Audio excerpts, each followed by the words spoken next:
Yeah, River hiked almost a mile probably. No.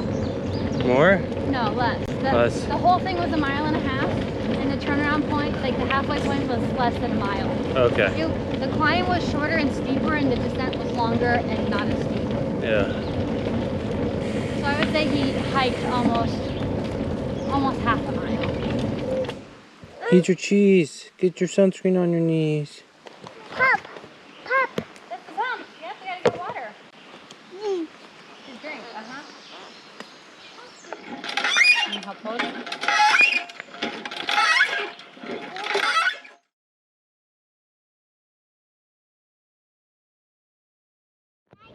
What do you think of the smooth pavement of the Western Maryland Rail Trail? You looking for a doggy? Yeah. Okay, let's look for a doggy. River, are you looking for a doggy? Yeah. Okay. Oh my gosh. I didn't really like the other trail.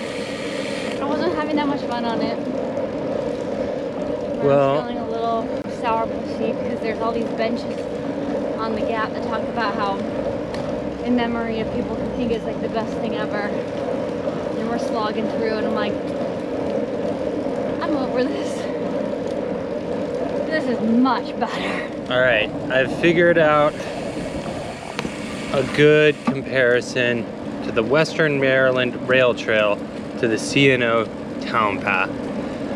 Towpath. Towpath. C&O Towpath. They tow the boats Yes. through the canal up and down the lock system. On the Western Maryland Rail Trail, the big difference between this path and the other one is on this one, you work half as hard to go twice as far. It takes half the energy to do twice the speed, which means you go twice the distance. So on the other one, it takes quite a bit of energy just to like pull the trailer and hold 5-6 miles an hour. Are you looking for the American dream? Are you looking for doggies? Another 5.6 miles. That'll get us to 30. All right.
Happy birthday to you.